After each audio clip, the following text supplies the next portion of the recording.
The sea was already on fire. Russian sailors ran across burning ships while thick black smoke covered the fleet.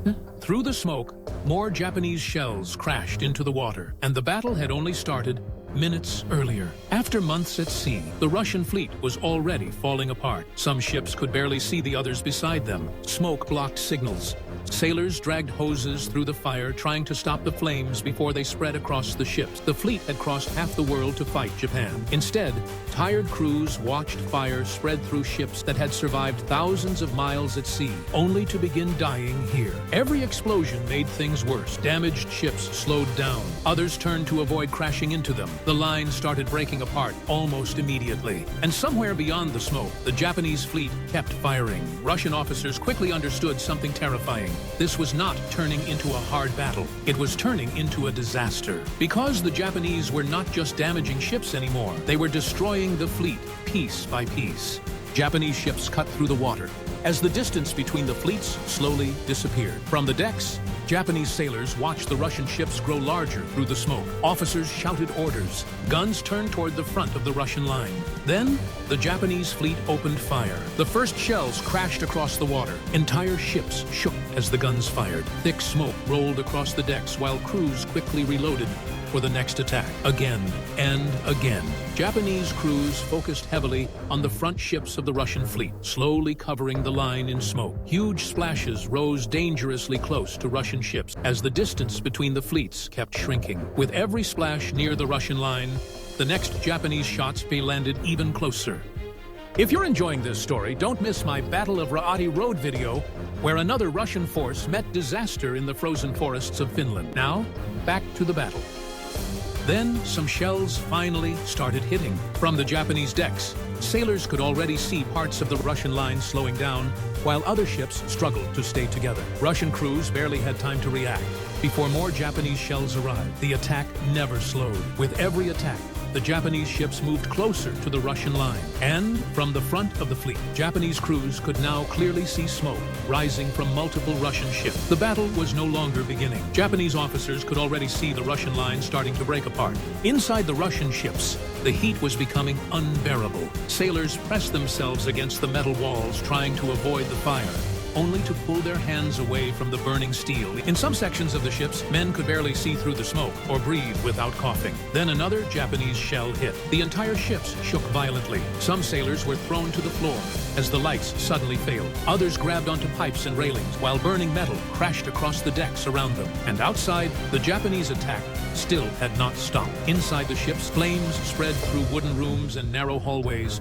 while crews desperately tried to keep the fire away from stored ammunition. Some gun crews kept firing even as smoke filled the turrets around them. Another impact, then another. In dark sections of the ships, sailors waited silently, listening for the next hit. Some stared at the ceiling each time the ships shook, wondering if the next shell would tear through their section of the fleet. Others carried wounded men through smoke so thick they could barely see where they were going. By now, many Russian sailors understood something horrifying. The Japanese were not slowing down, and the fires inside the ships were spreading faster than the crews could stop them. By now, parts of the Russian fleet were barely staying together. Some ships had started slowing down far behind the others. Thick smoke and darkness separated sections of the fleet across the sea, and the Japanese ships kept moving closer. On damaged vessels, sailors grabbed railings and walls to keep from falling, as some ships slowly leaned into the water. Loose coal and supplies slid across the tilted decks around them, while crews desperately tried to stop seawater from flooding deeper inside the ships. But every new hit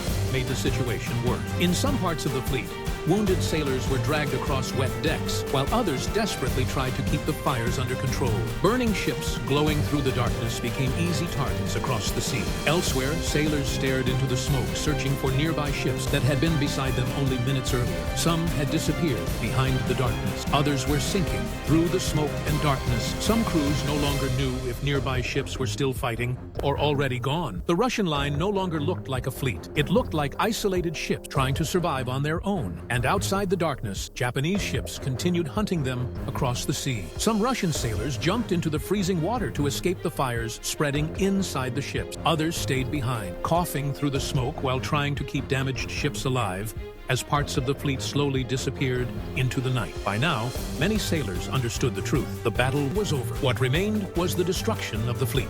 By night, The Russian fleet no longer looked like a fleet. Burning ships drifted across the darkness while exhausted crews tried to keep damaged vessels moving through the smoke. Across the sea, isolated fires still glowed in the night. Some sailors searched the darkness for nearby ships and saw nothing. Others stood silently on the decks, staring at empty sections of water where parts of the fleet had been only hours earlier. In the freezing sea, survivors held onto broken wood and floating debris, while distant gunfire echoed across the darkness around them. Some sailors called out into the night, hoping nearby crews would answer back. Many heard nothing. On damaged ships, exhausted crews sat beside wounded sailors, while smoke drifted across the decks around them. Some men stared silently at the fires burning across nearby ships. Others kept moving through the smoke even after understanding the battle was lost. And somewhere beyond the darkness, Japanese ships continued closing in on the last surviving vessels. By now, many Russian crews understood there was no escape left. Some ships lowered their flag. Others kept firing into the darkness even as the fleet around them disappeared. After months at sea, the Russian fleet had reached Japan only to die here. And across the darkness, the last burning ship slowly disappeared into the night. The